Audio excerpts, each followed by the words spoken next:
a sua Bíblia, Epístola aos Hebreus, capítulo de número 6. Eu não sei se é impressão minha ou se você também já notou, mas chove toda quarta-feira, né? Percebeu? Quarta-feira é o dia da chuva. Será que é um sinal para mudar o culto da palavra?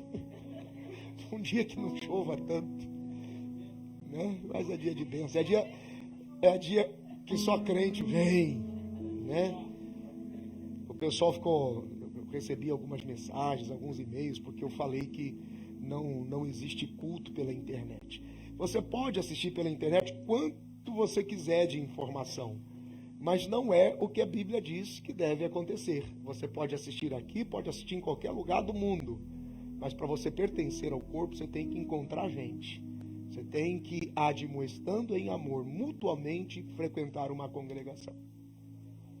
Então, a gente entende o trabalho dos que estão sobrecarregados e definitivamente não podem vir pelo cansaço, não perdem a informação.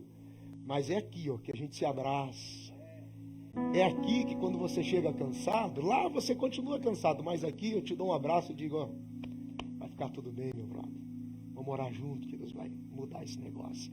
E assim, mutuamente, na congregação, sem deixá-la, admoestando-vos uns aos outros. Amém?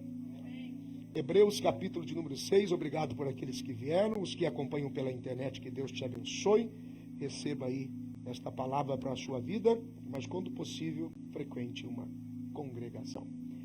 Hebreus capítulo 6, versículos 4, 5, 6, 7, vamos tentar 8, é um capítulo assim, que tem um depósito de informação nele. E olha que a gente não discutiu nem 10% dele. Dentro do princípio e do propósito dos rudimentos de Cristo, aqui cabe e exige estudar, por exemplo, toda a estrutura do tabernáculo. Todo o processo do tabernáculo dentro dos rudimentos, daquilo que é a representação, a manifestação de Cristo, aquilo que era figura no passado, e que Israel viu, mas não entendeu, porque o evangelho foi dado a Israel, mas Israel não entendeu esse evangelho, porque o evangelho e a graça de Deus é uma pessoa.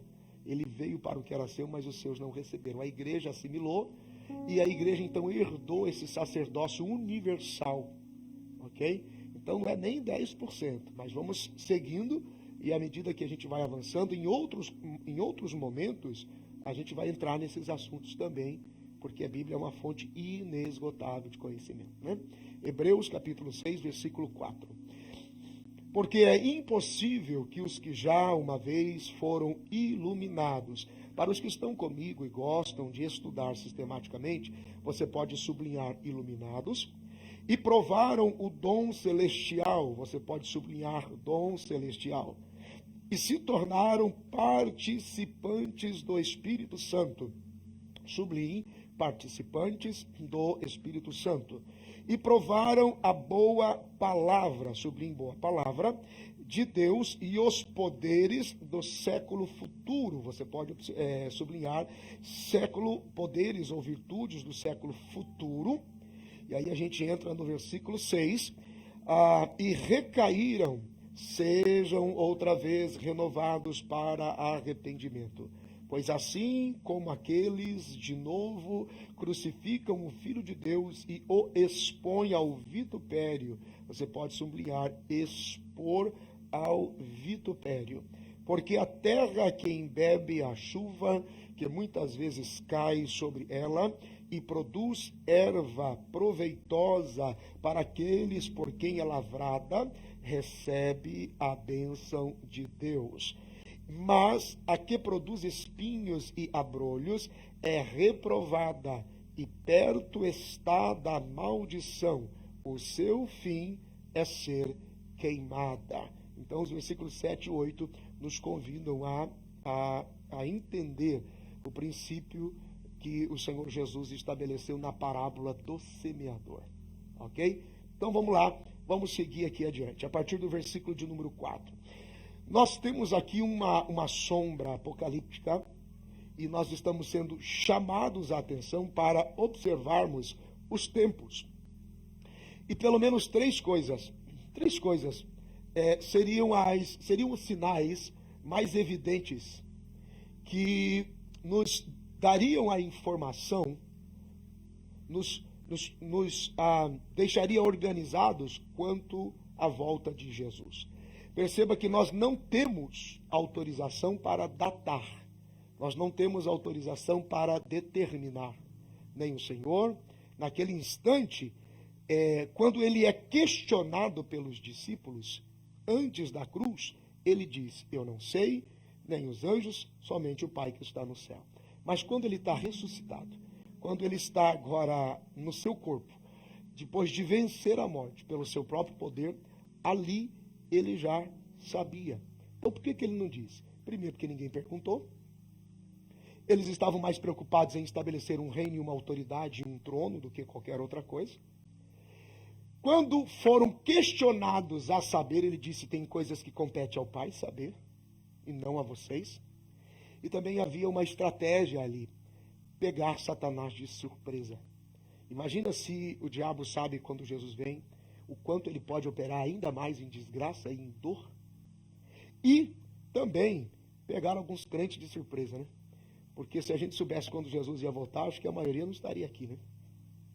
A gente voltaria um dia antes, pedia um perdão, dava um jeito aí de melhorar a vida e esperava ele chegar, né? Mas o Senhor sabe. Mas três coisas que a gente vai considerar. Primeiro, três coisas que podem nos ajudar, porque a gente não data, mas ele disse: observe a figueira. Então a gente pode observar, a gente pode avaliar.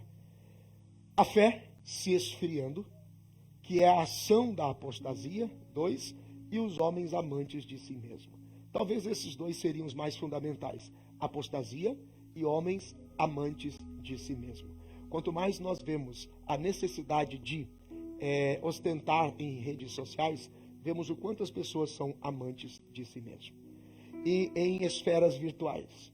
Agora, existe a necessidade de ostentação, de se sobressair aos demais. E temos a apostasia. E a apostasia, ela é o esfriamento da fé. A apostasia tem a ver com quem um dia abraçou a fé e a desprezou, a negligenciou, negou a sua fé, abandonou a sua fé. À medida que o escritor aqui aos Hebreus, capítulo 6, ele vai dimensionando isso, ele escreve assim, versículo 4. Porque é impossível que os que já uma vez foram iluminados, pessoas que foram visitados com conhecimento, com capacidade de discernimento, com capacidade de entender entre o bem e o mal. Como é possível? Não seria impossível que aqueles que já foram iluminados, que já tiveram acesso ao bom conhecimento de Deus, que tiveram acesso às verdades do céu, ainda assim perderam o céu, e que provaram o dom celestial, que já sentiram na alma a alegria da salvação, a presença do Espírito Santo, as operações dos dons de Deus, a manifestação do conhecimento de Deus, a manifestação da vontade de Deus, e que de repente desistem de levar adiante uma vida de manifestação, de fluir de Deus, foram iluminados, provaram o dom celestial, participaram do Espírito Santo, ou seja, que foram usados com habilidades, que foram usados com dons, mas mesmo assim se desviaram do propósito e do caminho. Versículo 5, que provaram a boa palavra, que ouviram, sim, ouviram com prazer, ouviram com alegria, até falaram com Deus, até se comunicaram com Deus em oração, manifestaram o bem através do dom e da palavra, mas que curiosamente nunca entrou neles. Lembra quando nós falamos em uma ocasião que a fé vem pelo ouvir, e ouvir pela palavra de Deus? Mais do que conhecer a palavra de Deus, nós somos desafiados a sermos saciados por ela, a sermos plenos dela. Entende? E é interessante que existe sim um distanciamento, um afastamento, um esfriamento dentro da fé, ou a partir do princípio da fé, porque a fé vem pelo ouvir a palavra de Deus. Então, aqueles que desprezam a oportunidade de crescer pela palavra, que provaram uma boa palavra, que tiveram acesso ao conhecimento de Deus e até falaram bem dessa palavra, o escritor diz: é impossível que alguém consiga desistir assim.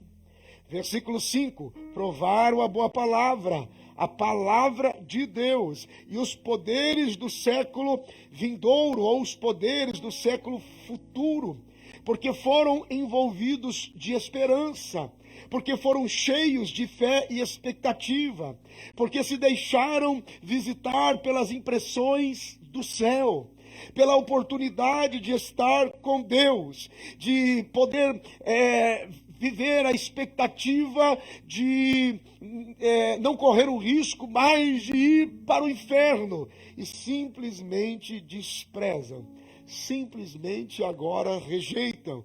Como pode? É impossível. Será que isto é possível? E ele continua dizendo, versículo 6, porque estes que assim recaíram, sejam outra vez renovados para arrependimento, pois assim quanto a eles, de novo, crucificam o Filho de Deus e o expõem ao vitupério, porque são semelhantes à prática dos judeus hipócritas, fariseus, que desprezaram a proposta do Deus Pai na vida do Filho para a reconciliação, salvação.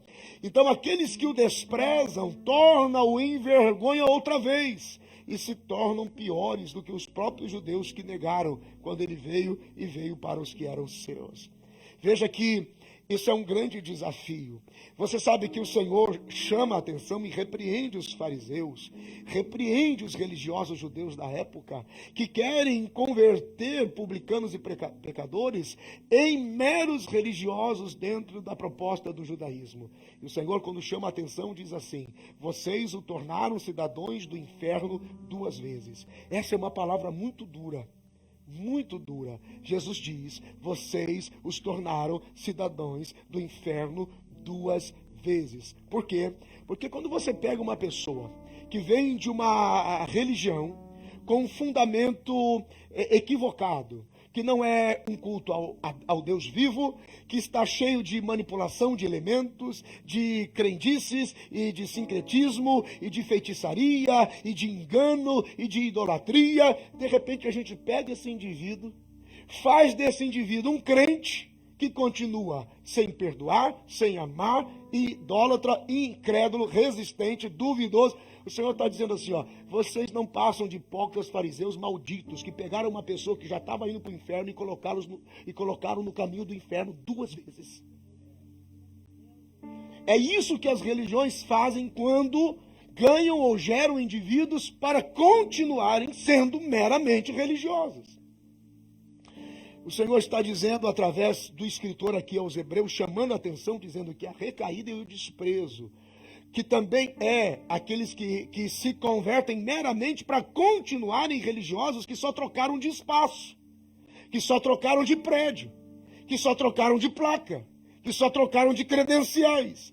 Eles continuam em uma atitude que ele chama de vitupério, é exposto ao vitupério, que é uma continuação da vergonha, é uma continuação do desprezo. Os versículos 4, 5 e 6 denunciam o espírito ou a atitude ou o comportamento de apostasia na igreja. E a apostasia é o apostatar-se, ou renunciar, ou desprezar, ou abandono da fé. E existe um texto muito forte na segunda epístola de Pedro, no capítulo de número 2. Esse texto ele tem 2 endereços, propriamente dito. Não só para aqueles que um dia conheceram a verdade e deixaram a verdade, como ele chama a atenção para aqueles que não só se tornaram alvos da verdade e se tornaram mestres por aquilo que deveria ser a verdade, e simplesmente levaram multidões ao estado de apostasia. Do que nós estamos falando? Olha isso. Segunda epístola de Pedro, capítulo de número 2, versículo de número 20. Segunda epístola de Pedro, capítulo de número 2, versículo de número 20. O capítulo inteiro de número 2 da segunda epístola de Pedro é uma exortação sobre falsos mestres e enganadores. Não só os que tiveram acesso à verdade e continuaram preferindo ensinar o engano, como aqueles que também conheceram o engano, conheceram a verdade e desistiram dela ou abandonaram ela. Olha o versículo 20. Porquanto, se, depois de terem escapado das corrupções do mundo, pelo conhecimento do Senhor e Salvador Jesus Cristo, forem outra vez envolvidos nelas e vencidos, tornou-se-lhes o último estado pior do que o primeiro, porque melhor lhes fora não conhecerem o caminho da justiça, do que conhecendo-o, desviarem-se do santo mandamento que lhes fora dado. Deste modo, sobreveio-lhes o que por um verdadeiro provérbio se diz: o cão voltou ao seu próprio vômito, e a porca lavada ao seu monturo, ao seu espojadouro, ao seu lamaçal, ao seu canto de lama, ao seu lugar de lama. Então a comparação é que aqueles que um dia conheceram a verdade, não só conheceram para viver, como conheceram para viver e ensinar, e a desprezam ou simplesmente a abandonam, são comparados, e esse é um provérbio 26 e 11, se não me falha a memória, acho que é isso, é como um cão que vomita e volta a comer o seu próprio vômito. É como uma porca lavada. Olha que expressão forte isso. Eu morei na cidade de Toledo, trabalhei num frigorífico da Sadia na época, embora eu trabalhava no RH, mas a gente tinha acesso à parte de abate. E era interessante que aqueles enormes suínos, aqueles porcos enormes, mas grandes, gente, limpinho, porque eles são cuidados na granja para abate. Então, eles não têm aquele chiqueiro sujo, aquela coisa lambuzada. Eles comem só uma ração para engordar. Então, eles são branquinhos, são limpinhos, é bonito de ver. Quando um escapa da linha de abate, ele vai desesperadamente para os excrementos, porque à medida que o abate acontece, muitos desses animais soltam seus excrementos. Ele vai para os excrementos, começa a rolar nos excrementos. É a natureza do animal. É impressionante. Então, aqueles que desprezam a verdade. Há uma outra comparação interessante, palavras de Jesus. Abra o Evangelho de Mateus. Capítulo de números, vamos ver aqui. Eu acredito que capítulo de número 5, ele fala sobre a prostituição espiritual. Capítulo de número 5,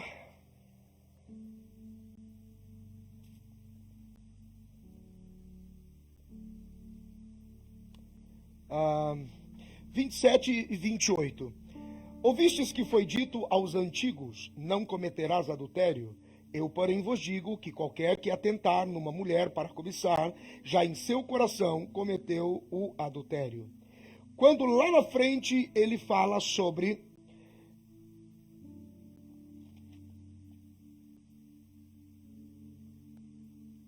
quando ele diz no versículo 38, ouviste que foi dito olho por olho e dente por dente, eu, porém, vos digo que não resistais ao mal, mas se qualquer que te bater na face direita, oferece-lhe também a outra.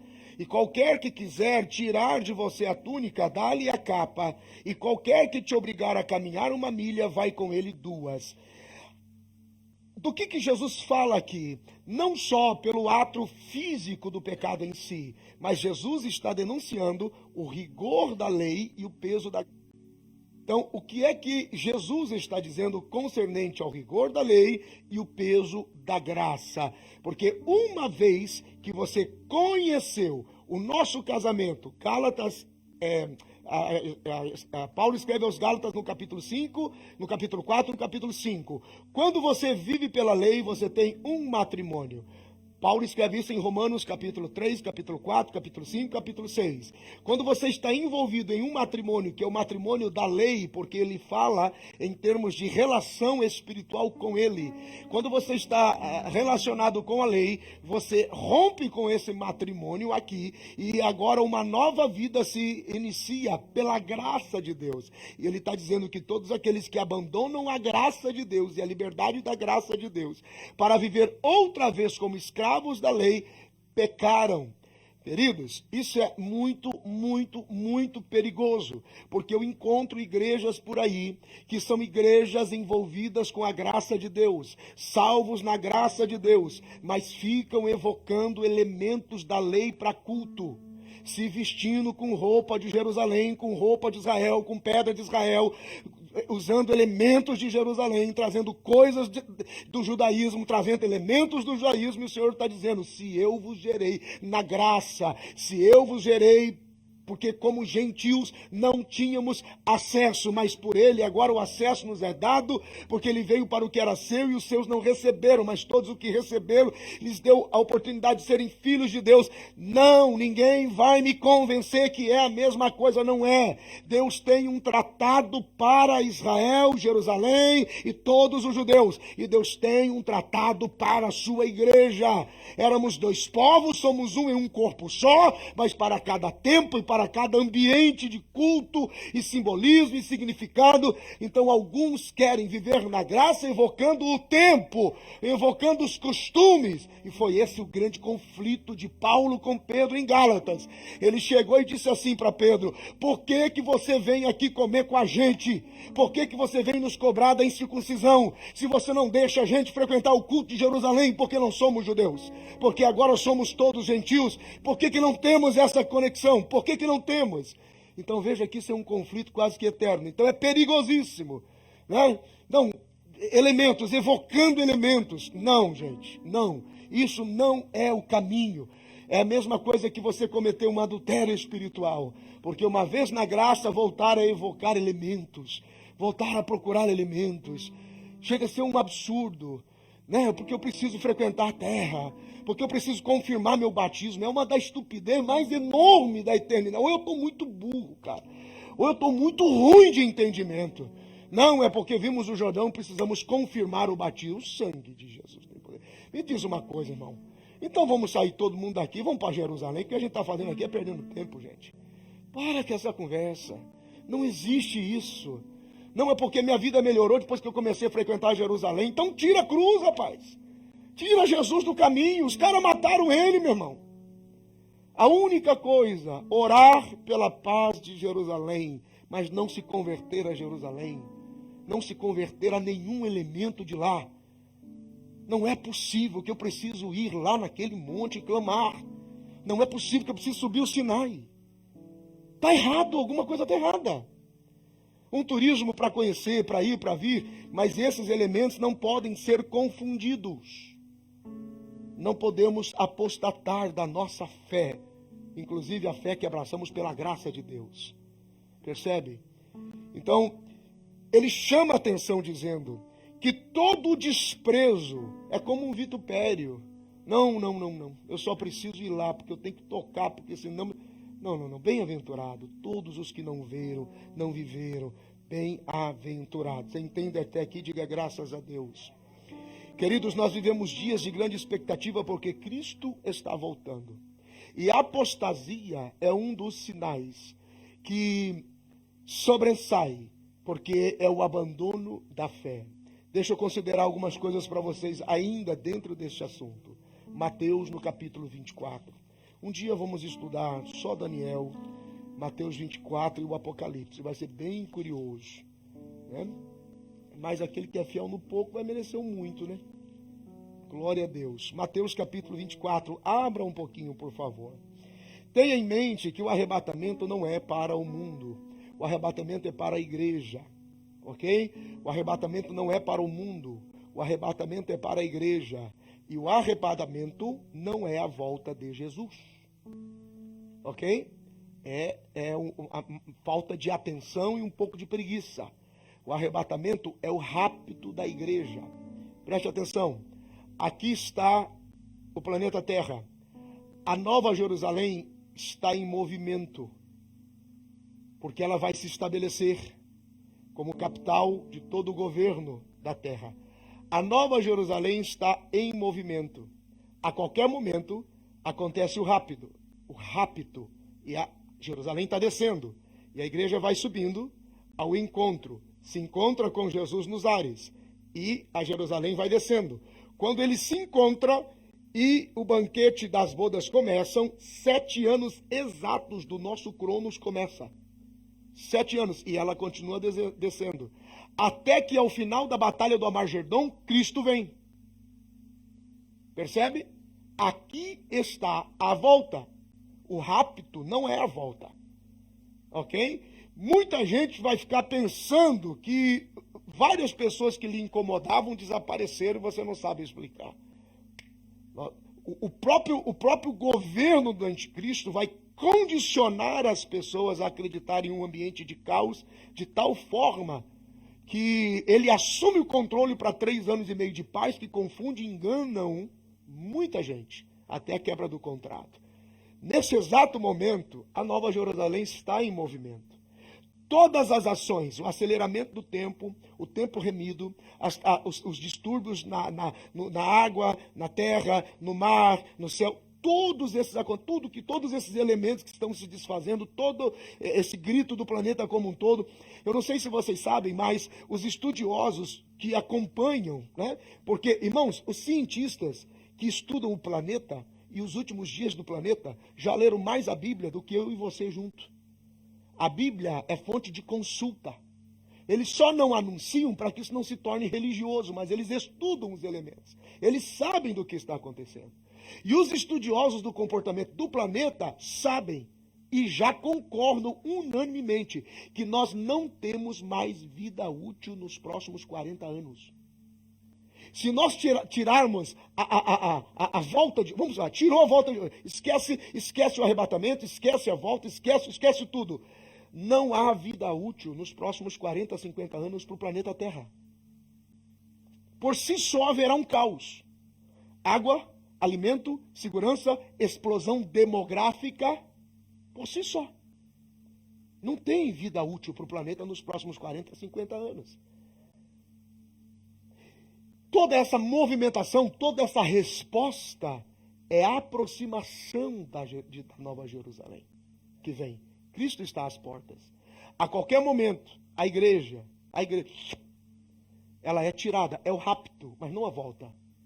Não é em 2 tempos, é um tempo só, e não em 2 etapas. É uma coisa só, é que está em processo. Rapto, encontro nos ares, os 7 anos das bodas, manifestação no final da batalha do Armagedon, está lá, a igreja se estabelecendo, e a igreja está atrás. Porque é o que vencer, dar-lhe-ei que se assente comigo no trono. Percebe? A igreja não está à frente, a igreja está atrás. Os anjos é que pregarão o evangelho, e este evangelho será pregado em todo... Presta atenção, nos dias de Paulo, o evangelho foi pregado em todo o mundo da época, e Cristo não veio. Esse evangelho existe de alguma forma em todas as nações do mundo, por mais distante e difícil que possa crer, uma manifestação de que Deus existe. Uma manifestação da forma do evangelho. Por que a gente está trabalhando, pregando, e parece que Cristo não vem? Porque não vai vir. Não somos nós que vai finalizar isso. São os anjos que finalizarão isso. Percebe? Isso é apocalíptico. Então, nós estamos vivendo uma expectativa. Os dias estão abreviados para que não haja uma perca grande. Só que você tem que pensar comigo. Se o que for para o céu for só um pouquinho, e o que ficar na mão do diabo foi muita gente, Deus teve um problema para ganhar gente, não teve? E se for 50%? No mínimo, Deus empatou com o diabo. Então será uma surpresa. Deus não vai perder por quem Ele amou, gerou e construiu. Haverá um processo de salvação que você não tem ideia, gente. Isso é coisa religiosa, de 50%, de olhar para as pessoas. Gente, tem muitas pessoas que a instituição não as tem, mas que estão todas seguras nas mãos de Deus. Só porque não frequenta as nossas reuniões, você não sabe o culto das pessoas lá.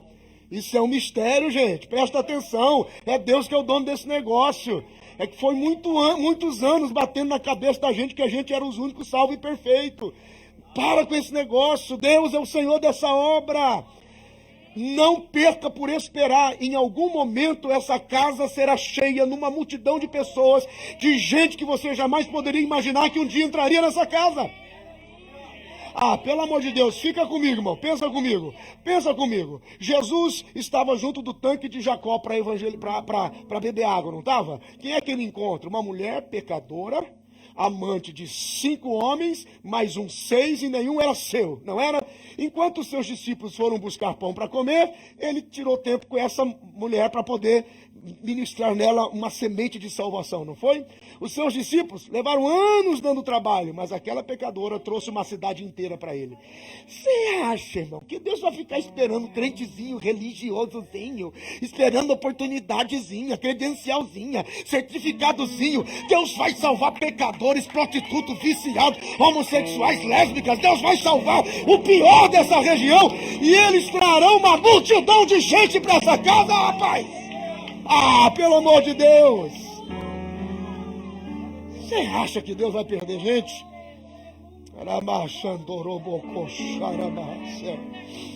Aleluia!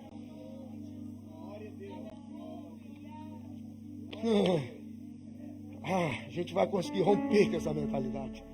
Em nome de Jesus. Amém, meus irmãos? Eu tenho medo de assustar vocês, rapaz.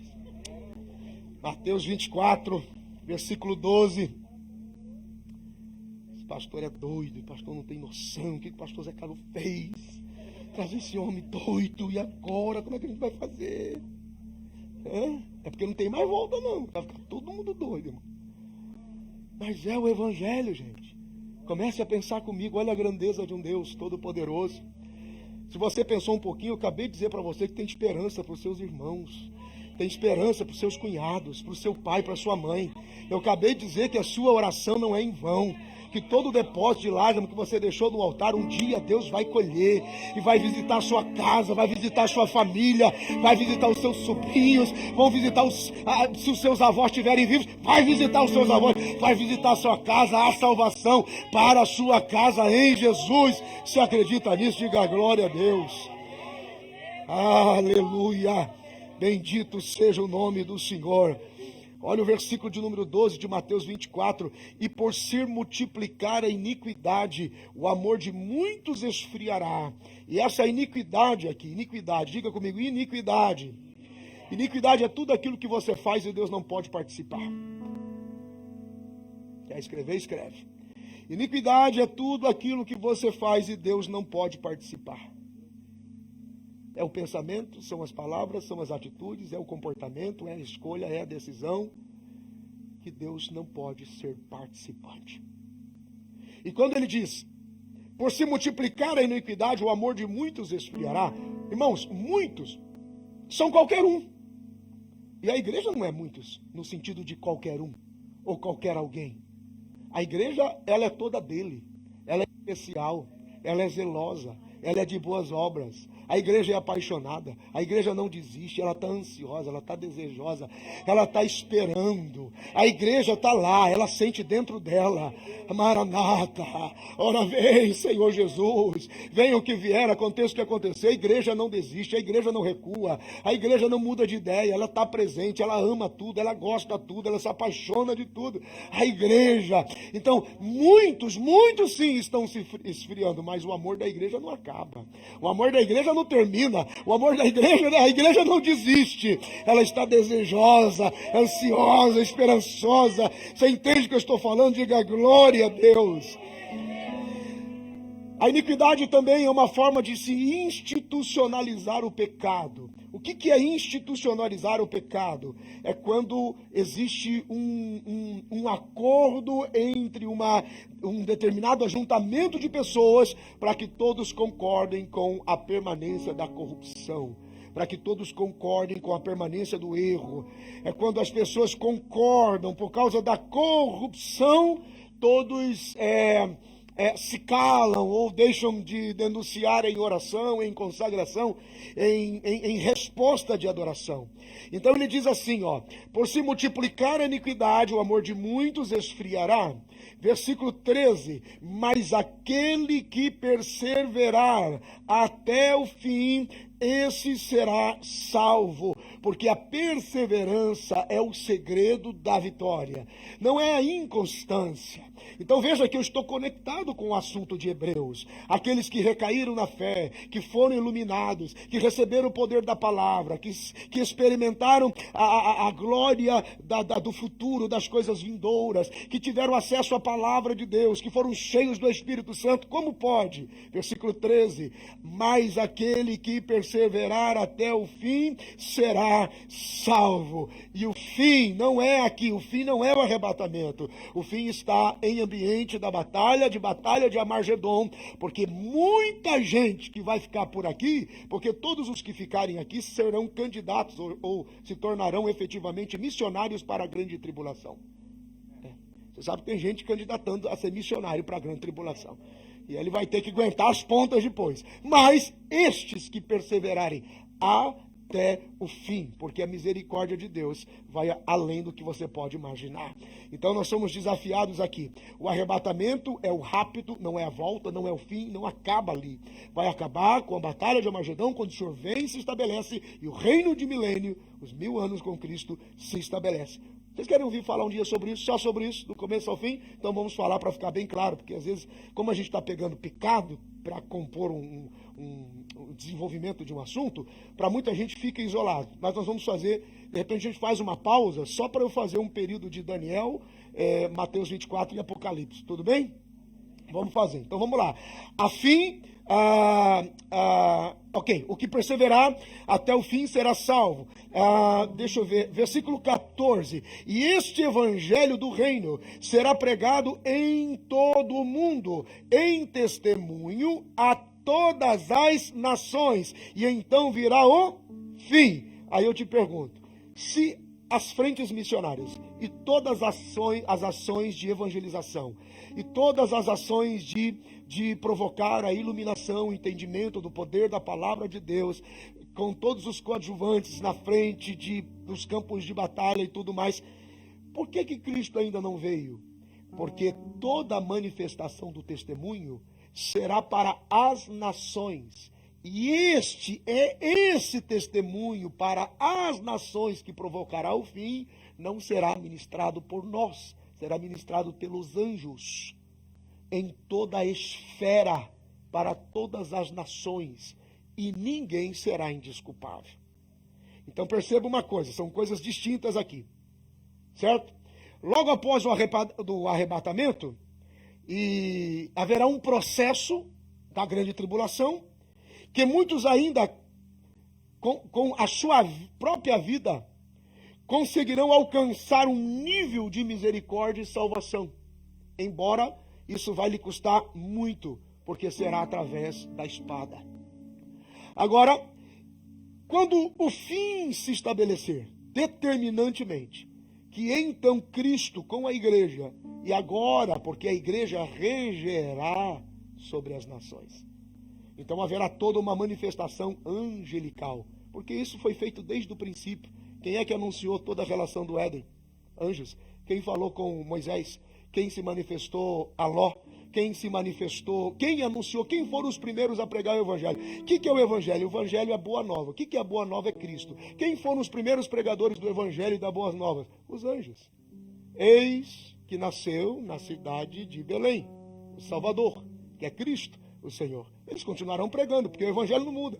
O Evangelho é o mesmo. E eles continuarão pregando, anunciando Cristo como Salvador. É o mesmo Evangelho. O Evangelho, ele não muda. É o mesmo Evangelho que a gente prega.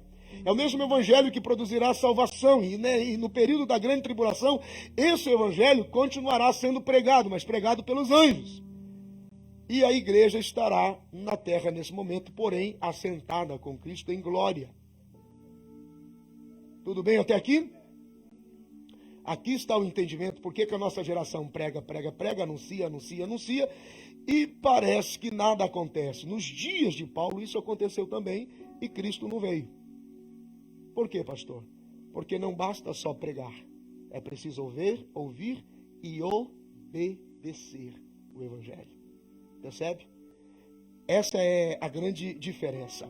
Quando Paulo escreve aos Romanos, no capítulo 10, do versículo 1 ao 21, aqui está a denúncia que ele faz quando o desprezo de Israel para com o Evangelho deu à igreja o direito de ser alcançado com a graça de Deus, com a misericórdia de Deus. Então são dois eventos distintos: o arrebatamento da igreja e a vinda de Jesus em glória. Ok?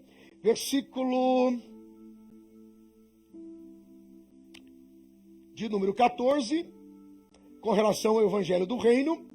Esses dois eventos distintos, o arrebatamento e até a manifestação de Cristo, para que então o tempo do fim seja processado, esses dois eventos acontecerão um após o outro, porém no intervalo de 7 anos exatos do nosso tempo cronológico aqui, como nesse tempo humano. Não será mais um ano como 1.000 dias como um ano, mas serão 7 anos corridos no nosso tempo aqui. E o arrebatamento, é por essa razão que o arrebatamento ele não está necessariamente vinculado à pregação do Evangelho em todo o mundo, porque o fim é o vínculo que se conecta com o propósito de pregar e anunciar para todas as nações. Por isso Jesus disse: o testemunho do meu Evangelho é um testemunho para todas as nações. E isso deve ser anunciado com responsabilidade. E haverá uma característica principal. Olha no versículo 14 para você ver uma coisa. Haverá uma característica muito particular. E este evangelho do reino será pregado em todo o que isso quer dizer? Pensa comigo. E este evangelho do reino será pregado em todo Então nós temos nações no mundo que são nações fechadas para o Evangelho. Nós temos nações do mundo que são nações conduzidas por ditadores. Evangelho não entra na América do Norte. Tem espaços da América, da Coreia do Norte que tem dificuldade. Temos problemas em alguns países da América Latina. Temos problemas no Oriente Médio. Temos problemas nos Emirados Árabes. Sabe o que o versículo 14 está dizendo? Por que isso aqui é pertinente para o tempo do fim? Porque quando no tempo do fim o Evangelho do Reino for pregado em todas as nações, vai cair todo o ambiente ditador. A Coreia do Norte vai se escancarar na América Central, vai se escancarar nos Emirados Árabes, vai se escancarar no Japão, vai cair por terra todas as potências ditadoras, porque todos receberão o Evangelho. Você está entendendo até aqui? Diga graças a Deus. Serão extintos todas as nações e todo o poder ditatorial, quando nesse tempo o Evangelho do Reino for pregado. Você entendeu até aqui? Diga graças a Deus. Aleluia! As pessoas serão cheias do Evangelho de Deus, serão cheias do alcance da salvação do Senhor. É por isso que aquele que perseverar até o fim será salvo, porque haverá um processo de salvação para aqueles que ainda ficarem por aqui. Você pode dizer graças a Deus por isso? A Deus seja a glória. Haverá um cumprimento nesses dias. Romanos capítulo de número 10. Romanos, capítulo de número 10, versículos, vamos ver aqui, haverá um cumprimento aqui, integral, de Romanos capítulo 10, versículo 13, porque todo aquele que invocar o nome do Senhor será salvo. Como, pois, invocarão aquele em quem não creram? E como crerão naquele em quem não ouviram? E como ouvirão se não há quem pregue?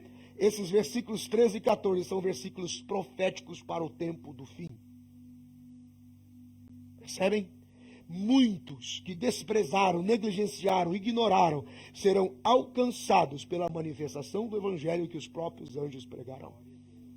Você está entendendo até aqui? Eu leio um negócio desse e a misericórdia e a graça de Deus me alcança o coração de tal forma que eu só tenho que dizer: Deus, o Senhor realmente é Deus e não há outro. E não há outro, e não há outro. É Ele seja a glória para sempre. Diga graças a Deus. Voltando para Hebreus no capítulo 6, quando eu destaquei os versículos 7 e 8, se você lembra, Hebreus capítulo 6, versículos 7 e 8, Porque a terra que embebe a chuva, que muitas vezes cai sobre ela e produz erva proveitosa para aqueles por quem é lavrada, recebe a bênção de Deus, mas aqui produz espinhos e abrolhos, é reprovada, e perto está da maldição, o seu fim é ser queimada. Então nós temos aqui um convite. Abra comigo lá em Mateus, capítulo de número 13. Mateus, Evangelho de Jesus Cristo, conforme escreveu Mateus. Lembra quando eu disse que nós somos não só chamados para conhecer a palavra, mas muito mais para sermos saciados por ela? Esse é o grande desafio, sermos saciados. Porque só quando formos verdadeiramente saciados pela palavra de Deus é que seremos abundantemente frutíferos em tudo. Então veja lá, Mateus capítulo de número 13, vamos, versículo de número, pode ser o versículo de número 1, ok? Vocês estão aí? Tendo Jesus saído de casa naquele dia, estava sentado junto ao mar. E ajuntou-se muita gente a ele, de sorte que entrando num barco, se assentou e toda a multidão estava em pé na praia. Atenção, um fato curioso. Dentro da harmonia dos evangelhos, esse texto aqui está conectado diretamente com Lucas capítulo 5, com 4, com Marcos capítulo 4. Acredita-se que quando Jesus chegou junto da praia e pediu o barco de Simão para ensinar a multidão, foi esse o sermão que ele pregou, no barco. Esse é o sermão que ele fala do barco, que cria em Pedro um desespero, dizendo: afasta de mim, Senhor, porque sou um homem pecador, ok? Então, ouça aqui, versículo 3. Falou-lhe de muitas coisas por parábolas, dizendo: eis que o semeador saiu a semear. E quando semeava, uma parte da semente caiu junto ao caminho, e vieram as aves e comeram-na. E a outra parte caiu em pedregais, onde não havia terra bastante, e logo nasceu, porque não tinha terra funda. Mas vindo o sol, queimou-se e secou-se, porque não tinha raiz. E outra caiu entre espinhos, e os espinhos cresceram e sufocaram-na. E outra caiu em boa terra e deu fruto. E deu 100, e outra 60, e outra 30. Quem tem ouvidos para ouvir, ouça. Diga graças a Deus. Quando você lê a mesma parábola na versão de Marcos capítulo 4, ela termina dizendo que a outra produziu 100 por 1. Diga, 100 por 1. Gente, acorda, meu povo. Tenho uma dó de vocês. Vocês ficam cansadinhos, né? Amém? Vivo aí? Vamos terminar? Falta 12 minutos para terminar, gente. Eu tenho uma dó. Eu disse, meu Deus, é muita unção. É culto da palavra, é sistemático, é estudo. Então, para ajudar, você tem que ter uma caneta, um papel, tem que escrever, tem que interagir, tá? Posso continuar? Então vamos lá. Presta atenção. Você precisa ter em mente o que acabamos de ler em Hebreus 6. Senão eu vou contar a história do cego Bartimeu de novo. Olha lá, é que o irmão um dia chegou para mim e falou: pastor, não aguento mais ouvir cego Bartimeu, pelo amor de Deus. Então vamos lá. A terra que embebe a chuva, que muitas vezes cai sobre ela e produz erva proveitosa para aqueles por quem é lavrada, recebe a bênção de Deus. Mas aqui produz espinhos e abrolhos, é reprovada, e perto está da maldição, o seu fim é ser queimada. Percebe que a parábola que Jesus está contando, ele está dizendo que existe uma perseverança dentro do processo de semeadura. A semeadura aqui é a palavra de Deus. Essa semente é a palavra de Deus. O semeador é aquele que libera a palavra de Deus, que não sofre sombra de variação. A Bíblia não diz, e semeando a cevada, e semeando o trigo, e semeando a vinha. Não, é uma semente só, porque a palavra de Deus não muda. A superfície que recebe a palavra é o coração. E esse coração sofre alterações no seu ambiente. Preste atenção que a única semente que sofre com o desprezo e o abandono é a primeira semente. Na versão de Marcos, na versão de João, na versão de Lucas, nós temos a expressão de que aqueles que recebem a palavra e é pisada pelos homens. Então muitas pessoas desprezam a palavra original, a palavra de princípio. É a palavra que confronta e trata. Eu não sou obrigado a ouvir isso aí. Quem o pastor pensa que é para dizer? Não sabe a vida que eu estou levando, o sofrimento que eu estou passando, as crises porque eu me submeto. Então, geralmente, as palavras de princípio, as palavras de confronto, são palavras desprezadas e pisadas pelas pessoas.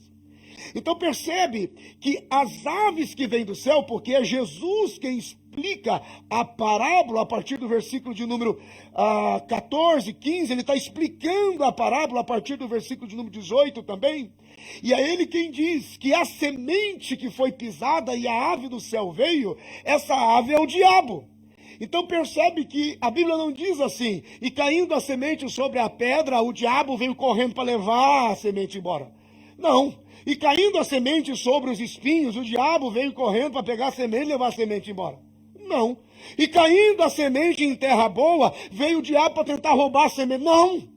O diabo tenta roubar a palavra que é desprezada. Então, todas as vezes que a palavra de Deus é desprezada, que a terra, mesmo depois de receber e ser encharcada com graça, palavra, semente, e torna-se dura, e despreza, e recai da iluminação, se torna uma terra dura, produtora de abrolhos e espinhos. Então veja que coisa interessante. Por que o diabo não veio pegar a semente que caiu na pedra? Porque a semente que caiu na pedra é a palavra que tentou crescer, mas não encontrou profundidade. As pessoas ouviram com alegria, mas vendo a tribulação desistiram. O diabo não vai perder tempo com alguém que ele sabe que vai desistir. Ele não vai continuar. Ele vai desistir, porque está com muita alegria. Está com muita euforia, mas não vai. Você sabe o que é euforia? Oh, meu Deus, muita visitação na vida de algumas pessoas não passa de euforia. Euforia é o mesmo sentimento que a cocaína produz na vida de um viciado. E quando acaba, abate a depressão. Aí ele precisa de mais, até uma overdose que o mata por completo. Tem gente que pensa que a relação com Deus é uma euforia. Por que o diabo não veio roubar a palavra que ouviu com alegria? Eu acho muito legal a palavra, mas não tem firmeza, não é constante, não é estável. Vem um culto sim, outro não, falta 10, aparece de vez em quando, só quando aperta vem de novo. O diabo não põe a mão, porque ele sabe que vai morrer nele mesmo. Ele não põe nem a mão. Vai morrer sozinho. Sabe que já vai perder tempo com alguém que sabe que não tem firmeza na palavra?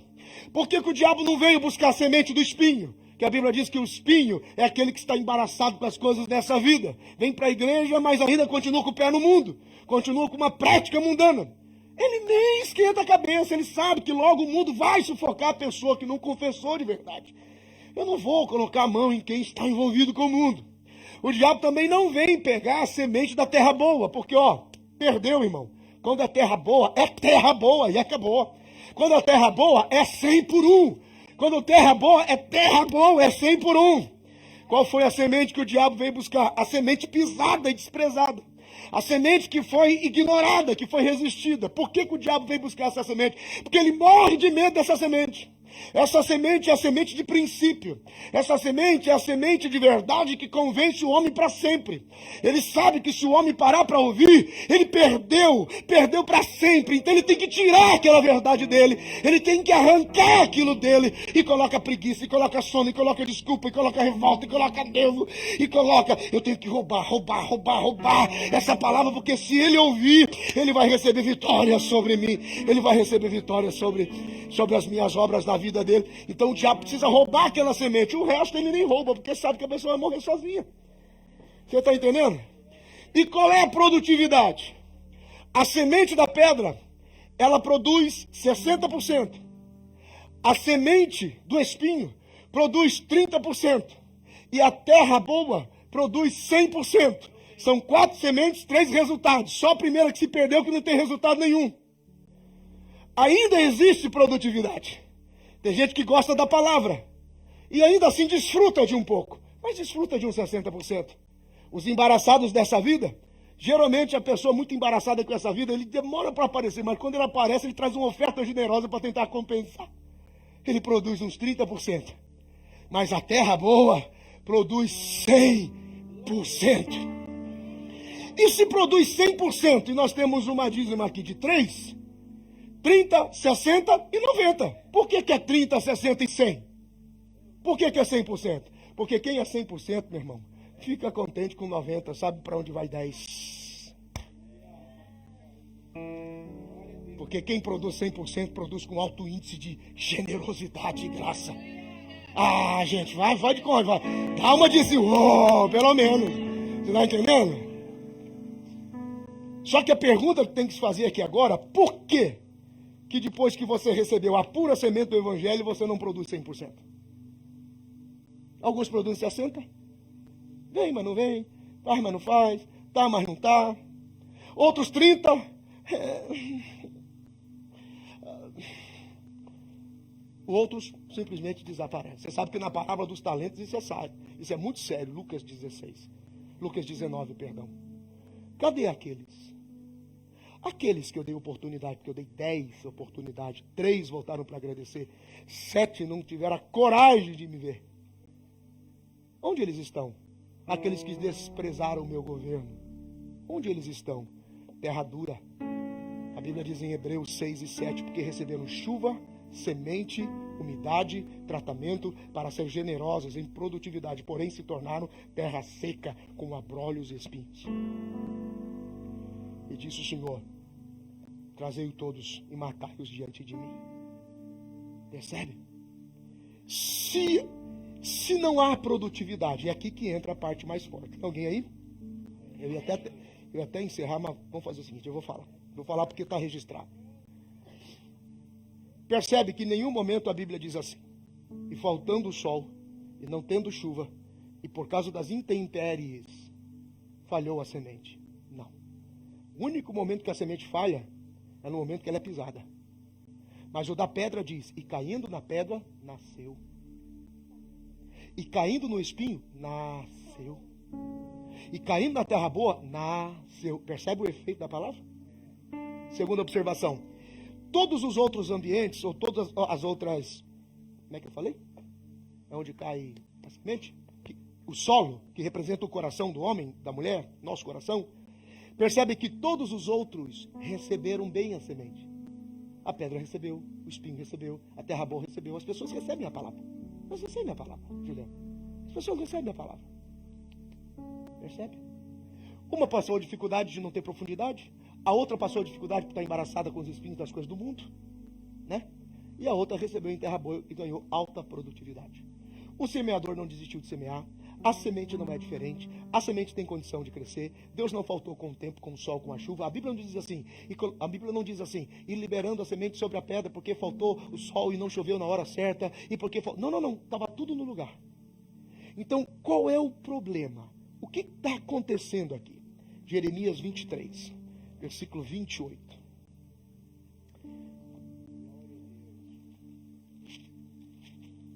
Jeremias 23, versículo 28. São dois textos que você tem que separar. Jeremias 23, Isaías 55, 11. Esses dois textos. Veja só. Às vezes eu falo isso, em algumas ministrações eu já falei. Deus só tem compromisso com a sua palavra. Escute o que eu vou te falar. Deus tem compromisso com a sua palavra. Isaías 55, 11 diz: assim será a minha palavra que sair da minha boca. Ela não voltará para mim vazia, antes fará o que me apraz e prosperará naquilo para que eu a enviei. Deus tem compromisso com a sua palavra. Amém? Jeremias 23 e 28. O profeta que tem um sonho, conte seu sonho. E aquele que tem a minha palavra, fale a minha palavra com verdade. Qual é o problema, pastor? Versículo 29. Porventura a minha palavra não é como fogo, diz o Senhor, e como martelo que esmiuça a pedra? Versículo 30. Portanto, eis que eu sou contra os profetas, diz o Senhor, que furtam as minhas palavras, cada um ao seu próximo. Eis que eu sou contra os profetas, diz o Senhor, que usam da sua própria linguagem e dizem: ele disse, e eu não disse nada. Eis que eu sou contra os que profetizam sonhos mentirosos, diz o Senhor, e os contam, e fazem errar o meu povo com as suas mentiras e com as suas leviandades, pois eu não os enviei, nem lhes dei ordem, e não trouxeram proveito algum a este povo, diz o Senhor. Onde é que está a palavra? A palavra é quando se entrega algo em nome do Senhor que não seja a verdade. Então tem muita gente que tem uma ideia de Deus e diz: olha o que Deus está me dando aqui, está na Bíblia? Não diga. Olha o que Deus está me mostrando aqui. Está na Bíblia? Não, não fale. Não fale. Revelação, movimentação exagerada.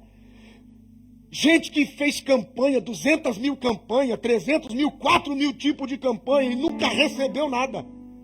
E gente prometendo coisa, prometendo coisa, prometendo coisa. A Epístola ao Tiago diz: dê graças a Deus pelas muitas tribulações que vocês passam. Dê graças a Deus pelas muitas lutas que vocês enfrentam. Porque vocês desenvolvem perseverança nessas lutas. Então tem coisas na sua vida, irmão, que não vai passar. Você vai ter que encarar e enfrentar. Ela vai te deixar de pé, ela vai te amadurecer, ela vai te dar graça. Deus vai resolver o seu tempo. Então para com esse negócio de só receba, só pega.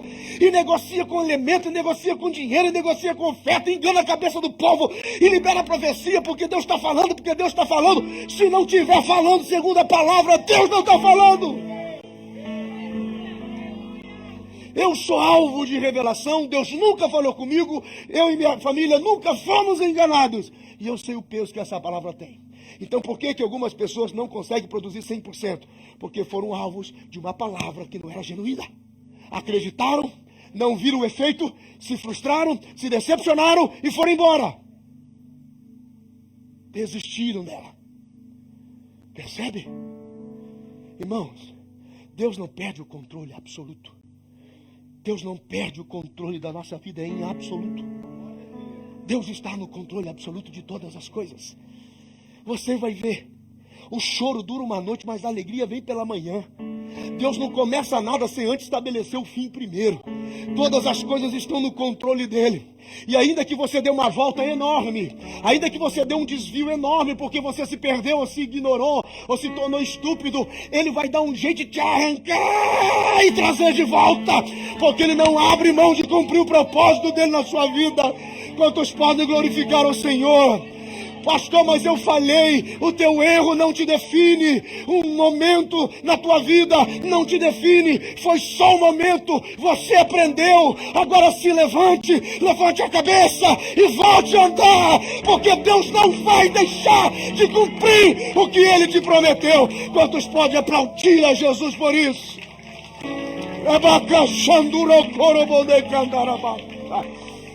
Aleluia! Fique de pé comigo em nome de Jesus. Bendito seja o nome do Senhor. Aleluia! Um dia esta quarta-feira vai ficar pequena, e a palavra de Deus vai saciar os famintos nessa cidade de Marlborough. E todas as cidades adjacentes que quiserem ouvir a palavra, sejam bem-vindos e sejam alcançados. Eu abençoo a sua vida no nome de Jesus.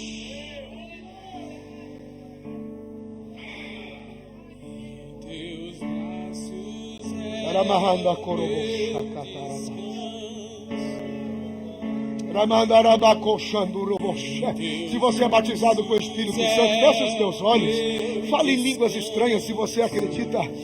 Se você não é, receba, comece a falar línguas estranhas pela primeira vez aí agora. Você não será uma terra seca, você não será uma terra estéril, você não irá produzir espinhos, você não irá produzir abrolhos, porque a água da palavra de Deus, a chuva da palavra de Deus está sobre a sua vida, está sobre a sua casa.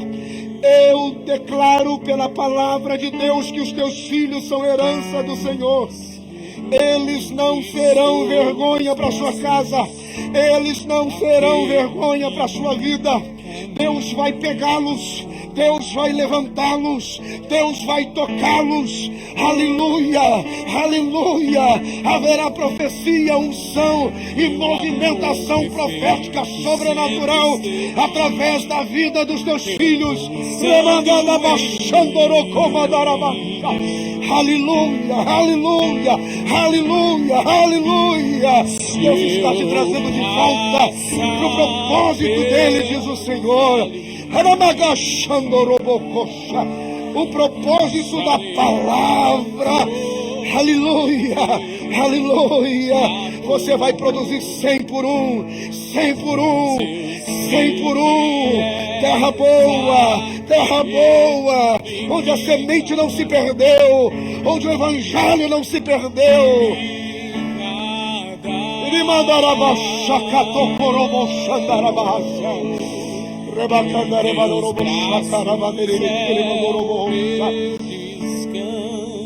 Oh, aleluia.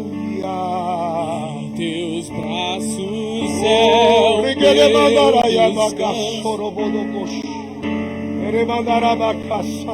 Teus braços é enquanto você está orando aqui, o Senhor está visitando a sua casa.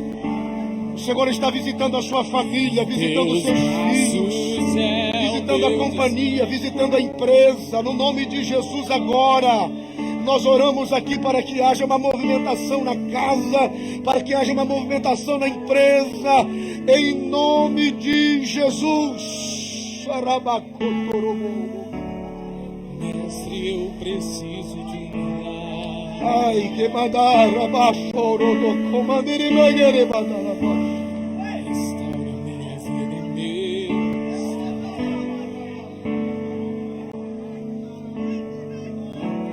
Faz tempo que eu não vejo a luz do dia. Regamandoro bochandara baixo.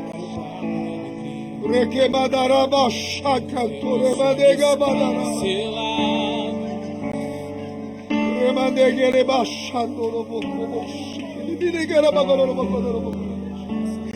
Robocando robocoshandara baixo. Diga graças a Deus.